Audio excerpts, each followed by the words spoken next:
आप सभी पत्रकार साथियों को मेरा नमस्कार। मैं कांग्रेस परिवार की तरफ से आपका धन्यवाद भी करती हूं कि आप समय निकालकर पत्रकार साथी यहां पर आए हैं। कांग्रेस का मानना है कि मीडिया और पत्रकारिता लोकतंत्र का चौथा सबसे मजबूत स्तंभ है और भारतीय राष्ट्रीय कांग्रेस इस स्तंभ को और मजबूती देने पर ही विश्वास रखती है, जिसके तहत कांग्रेस का मेरा जैसा छोटा नेता हो या हमारे बड़े से नेता मल्लिकार्जुन खड़गे साहब, हमारे राष्ट्रीय अध्यक्ष श्री राहुल गांधी जी, हर बड़ा नेता मीडिया के चौथे स्तंभ को ताकत देने के लिए उनके सवालों को हमेशा लेता आया है और हम आज भी ले रहे हैं। काश ये हिम्मत देश के प्रधानमंत्री जी ने पिछले 9-10 सालों में दिखाई होती, क्योंकि लोकतंत्र में बहुत से सवाल हैं जो लोकतंत्र का ये चौथा स्तंभ मीडिया उनसे पूछना चाहता है, उन्हें बताना चाहता है कि देश में हालात क्या हैं। भारतीय राष्ट्रीय महिला कांग्रेस की राष्ट्रीय अध्यक्ष हूँ, कांग्रेस वर्किंग कमेटी की सदस्य हूँ। 10 जनवरी को मैंने शपथ ली, अपना कार्यभार संभाला और पिछले मात्र 60 दिनों के भीतर मैं 22 राज्यों के दौरों करके आई हूँ और 30 शहरों से मैं गुजरी हूँ। 22 राज्यों और 30 शहरों में नारी न्याय सम्मेलनों का आयोजन किया। बहनें आई और जुड़ी, जो बातें आई सामने वो वही हैं जो भारत जोड़ो यात्रा जब दक्षिण से उत्तर तक की शुरू हुई 4000 किलोमीटर की राहुल गांधी जी की, और उसके बाद अब दूसरी यात्रा जो 6713 किलोमीटर का सफ़र जो मणिपुर से शुरू किया, आज गुजरात से महाराष्ट्र प्रवेश कर रही है। 6713 किलोमीटर की ये भारत जोड़ो न्याय यात्रा में इन पूरे रास्ते में देश का किसान, सरहद पे खड़ा जवान, सरकारी कर्मचारी, पीड़ित महिला बहनें, महंगाई, बेरोजगारी, महिलाओं के साथ बढ़ती अत्याचार और हिंसा को लेकर ये यात्रा में मुद्दे रहे। सबसे बड़ा मुद्दा जो आज देश के सामने है वो बढ़ती महंगाई, बढ़ती बेरोजगारी का मुद्दा आज खड़ा हुआ है। 8 मार्च को अंतर्राष्ट्रीय महिला दिवस था। प्रधानमंत्री जी ने घोषणा की कि 100 रुपया सिलेंडर कम करते हैं, पर राजस्थान, मध्य प्रदेश, छत्तीसगढ़ के चुनाव में मोदी की गारंटी थी कि सिलेंडर 450 रुपये में होगा, क्योंकि राजस्थान में कांग्रेस की गहलोत सरकार 500 रुपये का दे रही थी, लेकिन बोला हम 50 रुपये कम 450 में देंगे। वो 900 का सिलेंडर आज 800 पर है। पर बहनें, आज मैंने यहाँ पर भी नारी न्याय सम्मेलन को संबोधित किया।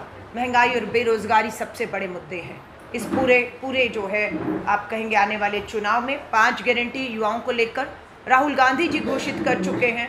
अब कल 13 मार्च को दूल्हे में श्री राहुल गांधी जी महिलाओं को लेकर 5 बड़ी गारंटी क्या घोषणाएं करने जा रहे हैं, जो 2024 के चुनाव के हमारे घोषणा पत्र का भी हिस्सा रहेंगी। और किस तरीके से ये 5 गारंटी जिसका ऐलान हमारे पूर्व कांग्रेस अध्यक्ष सांसद राहुल गांधी जी करने वाले हैं, इसमें महिलाओं के आर्थिक सशक्तिकरण पर सबसे ज़्यादा जोर दिया गया है कि महिलाओं के हाथ में काम और कमाई ये कैसे दे सकते हैं। इसका पूरा खाका तैयार किया जा चुका है, जिसकी घोषणा कल श्री राहुल गांधी जी करेंगे कि हम किस तरीके से गरीबी, महंगाई और बेरोजगारी के चलते महिलाएं जो घरेलू हिंसा का शिकार हो रही हैं, उन्हें राहत के लिए आर्थिक सशक्तिकरण की तरफ हमारा ये जो है पूरा कार्यक्रम आगे रहेगा। राजनीतिक सशक्तिकरण की बात कहें, महिला आरक्षण कानून पास तो हो गया पर जुमला बनकर रह गया, लागू नहीं हो रहा। अगर लागू होता तो इन्हीं 2024 के चुनावों में देश भर से 180 बहनें चुनाव लड़ती, जीतती और संसद में पहुंचकर देश का और आधी आबादी के साथ जो अन्याय हो रहा है उस पर आवाज़ उठाती। पर यह आवाज़ उठने से पहले कुचल दी गई, कानून लागू नहीं किया गया। भारतीय राष्ट्रीय कांग्रेस का साफ कहना है 24 में कांग्रेस और इंडिया अलायंस की सरकार बनते ही 33% महिला आरक्षण कानून लागू कर दिया जाएगा। अब आप पूछेंगे कानून लागू कहाँ होगा? 24 का चुनाव हो चुका होगा। महाराष्ट्र, हरियाणा, आंध्र प्रदेश, उड़ीसा और दिल्ली ऐसे राज्य हैं जहाँ पर 24 के अंत के और 25 की शुरुआत में विधानसभाओं के चुनाव होंगे। ये राज्य वो चुनाव होंगे जहां पर महिला आरक्षण के तहत देश में पहला विधानसभा चुनाव हो रहा होगा और बहनें यहाँ से निर्वाचित होकर इन विधानसभाओं में पहुँचेंगी। ये कांग्रेस का संकल्प है, क्योंकि राजीव गांधी जी ने पंचायतों में कहे, नगर निगमों में कहे, आज मेयर, पंच, सरपंच, महिलाएं 14 लाख बहनें, ये कांग्रेस की ही सोच है। महिला को सुरक्षा देने के लिए घरेलू हिंसा कानून हो, दहेज हत्याएं हो, कन्या भ्रूण हत्याएं हो, इन सब से राहत देने के लिए अगर सख्त से सख्त कानून, और निर्भया के दौरान भी सुरक्षा के लिए अगर कानून और फंड बनाने के निर्भया फंड की बात की तो वो कांग्रेस ने की थी। पर दुर्भाग्य है कि पिछले 10 सालों में निर्भया फंड का 30% भी केंद्र सरकार ने इस्तेमाल नहीं किया। और इन सवालों के जवाब देने के लिए देश की महिला बाल विकास मंत्री को मीडिया के सामने आना चाहिए। जो सवाल हम पूछ रहे हैं कि क्या कारण है निर्भया फंड का 10 साल में 30% फंड भी पीड़ित बेटियों को, परिवारों को न्याय देने पर खर्च नहीं हुआ, उसके पीछे का कारण क्या है? किसान के ऊपर, क्योंकि राहुल गांधी जी की भारत जोड़ो न्याय यात्रा 5 न्याय पर आधारित है: युवा न्याय, नारी न्याय, भागीदारी न्याय, किसान न्याय और श्रमिक न्याय। किसान न्याय की बात करें तो 10 साल में केंद्र की सरकार की मंशा साफ हो गई कि 10 साल में किसानों को MSP, न्यूनतम समर्थन मूल्य, जो कानून देने की वादा था उससे वो मुकर गए। 10 साल पूरे हो गए। वायदा था 2022 में किसानों की आय दुगनी होगी, आय दुगनी नहीं हुई। कर्ज माफी का वायदा था, कर्ज माफ नहीं हुआ, किसान कर्ज में डूबा है। वायदा था कि किसान का कर्ज माफ होगा, किसान आत्महत्याएं रुकेंगी, पर आज आंकड़े बताते हैं कि किसान की आत्महत्याएं कम नहीं हुई, बढ़ी हैं। इस अन्याय अत्याचार के खिलाफ आज फिर एक बार किसान का, देश का अन्नदाता दिल्ली की दहलीज पर बैठा हुआ है। तानाशाह सरकार आविष्कार कर रही है आधुनिक भारत में ड्रोन से किसानों के ऊपर किस तरीके से कामयाबी से सफलतापूर्ण आंसू गैस के गोले छोड़े जा सकते हैं। यह आविष्कार हुआ है, प्रयोग हुआ है।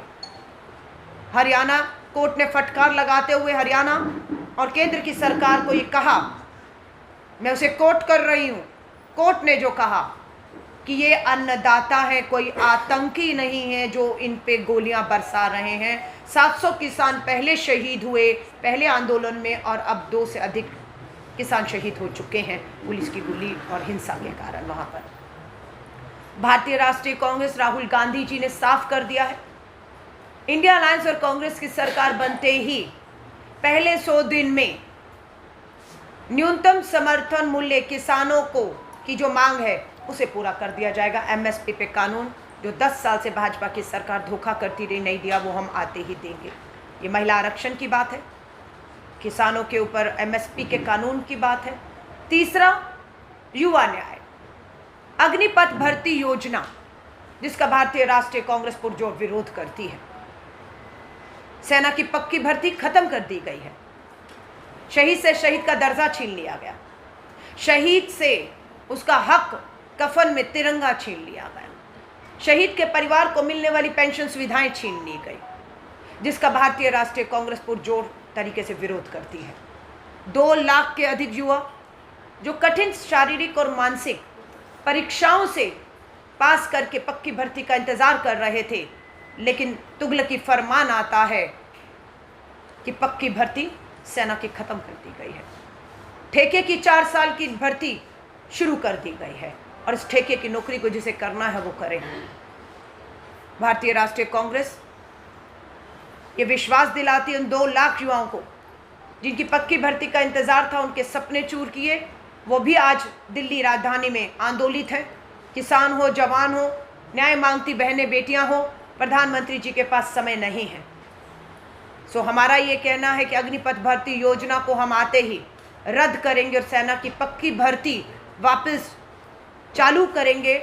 और जो रिक्तियां हैं, जो 2 लाख युवा पक्की भर्ती की हर परीक्षा पास कर चुके थे, उन्हें पक्की भर्तियों के साथ साथ 30 लाख सरकारी नौकरियों में, पक्की जो सरकारी नौकरियों के पद खाली है, हम उन नौकरियों को, पदों को भरने की बात करते हैं।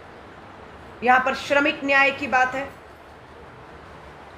कि मनरेगा जैसे कानून, योजनाएं लाई गई जिसका लाभ ग्रामीण भारत में मजदूरों को मिला, लेकिन आज भी देख रहे हैं मनरेगा के तहत समय और उनका जो देय है उसे कम कर दिया गया है, जिसकी वजह से हमारा श्रमिक मजदूर के साथ भी लगातार अन्याय हो रहा है। ऐसे कानून, कृषि कानून के तहत ही समय ही लाए गए जो हमारे मजदूरों को मंजूर नहीं है।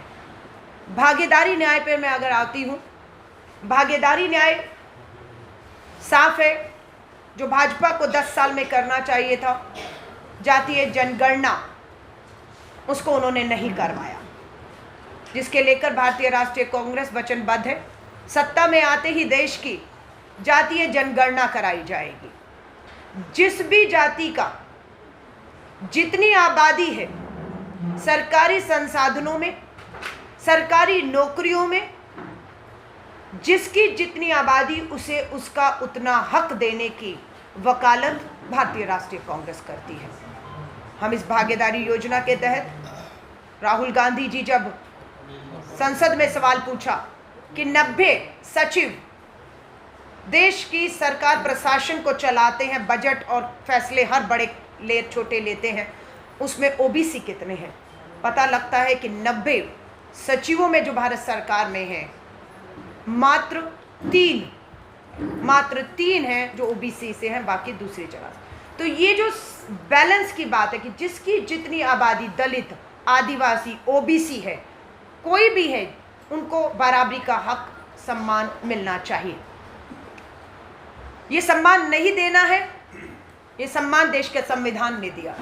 देश के संविधान ने बराबरी की, समानता की, हक अधिकार की बात की। उसने महिला पुरुष में, इस संविधान में बाबा साहब भीमराव अंबेडकर जी, स्वतंत्रता सेनानी द्वारा लिखे गए इस संविधान में सबके बराबरी के हक और अधिकारों की बात की गई है। अमीर गरीबों, महिला पुरुषों, जाति और धर्मों में भेदभाव नहीं है। आज देश का संविधान खतरे में आ चुका है।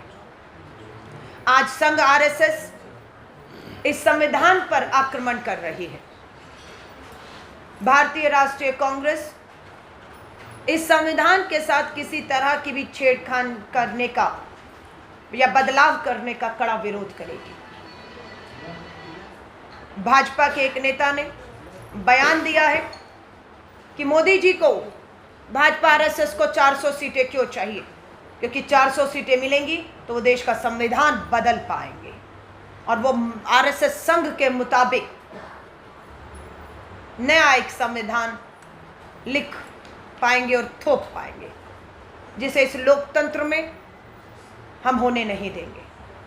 हम देख रहे हैं कि संविधान के भीतर मिले हक अधिकारों को चर्चा पर, कृषि कानूनों पर कोई चर्चा नहीं हुई, थोप दिए गए देश पर तानाशाह सरकार को घुटनों पर लाया देश का किसान, कृषि कानून वापस हुए।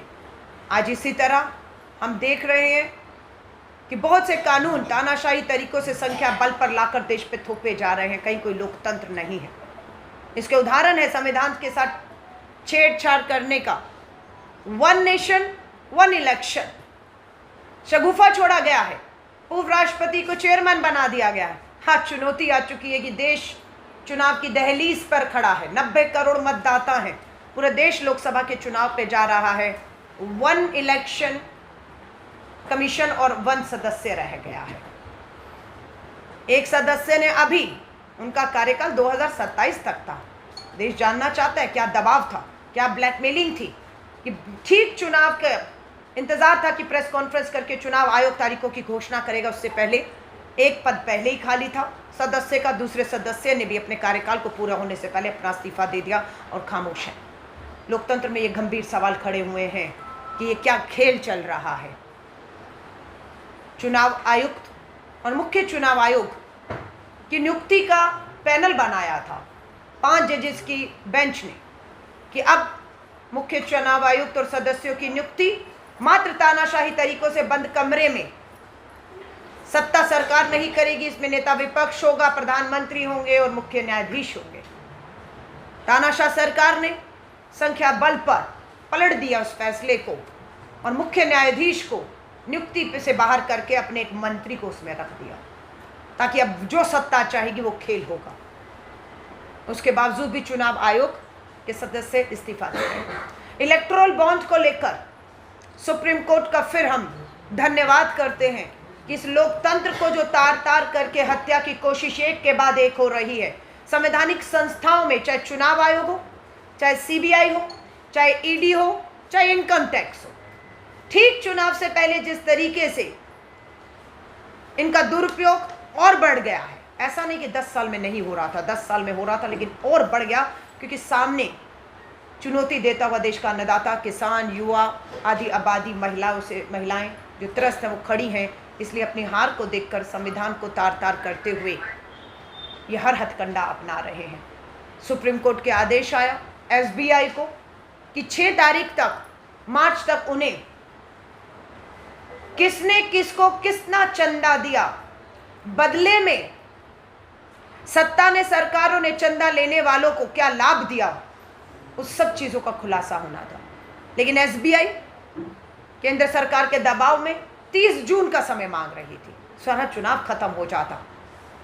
यही कहा गया था, प्रधानमंत्री जी याद दिला रहे हैं, नोटबंदी की काला धन आएगा, देश के चुनावों में टेरर फंडिंग, ड्रग्स फंडिंग, काला धन लगता है, इन सबको लेकर आपने नोटबंदी थोपी। लेकिन आज स्विस बैंक में पहले से अधिक पैसा जमा हो गया है।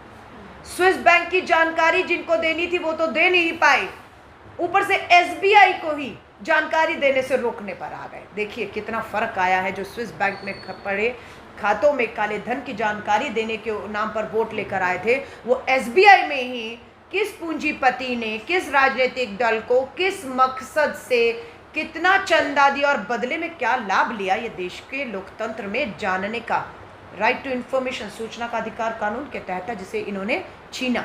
सुप्रीम कोर्ट का फैसला आ चुका है, स्वागत है, इंतजार है, हर एक की नज़र है। चुनाव आयोग को आदेश हुआ है एसबीआई से सारी जानकारी लेकर 24 घंटे के अंदर भाजपा पूरी तरह बेनकाब होने जा रही है। इसीलिए यह हथकंडे 10 साल तक एक कानून आएगा, वो कानून सीए कानून आएगा। इसको लेकर पूरे देश में इन्होंने हर तरीके का ध्रुवीकरण करने की कोशिश की। राजधानी दिल्ली से आती हुई दंगों की आग में जली उस आंदोलन में दिल्ली, पूरे देश का माहौल खराब किया इन्होंने, पर 10 साल तक सिर्फ एक जुमला बनाकर रखा।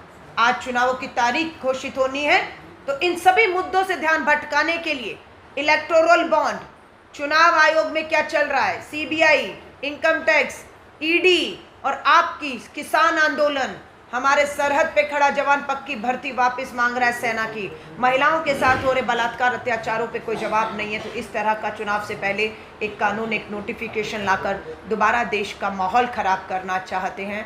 भारतीय राष्ट्रीय कांग्रेस और राहुल गांधी जी की इन यात्राओं का सिर्फ एक मकसद था, पहले भारत जोड़ो यात्रा की, कन्याकुमारी से कश्मीर के लाल चौक तक तिरंगा सबको एक रखते हुए ले जाने में हम कामयाब हुए, भारत को जोड़ने में कामयाब, जोड़े रखने में कामयाब हुए, मैं ये कहूँगी।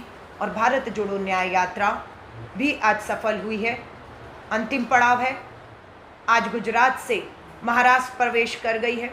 कल 13 तारीख को श्री राहुल गांधी जी धुले में महिलाओं की 5 गारंटी की घोषणा करने जा रहे हैं। 22 राज्य 23 शहरों से होकर आई हूँ।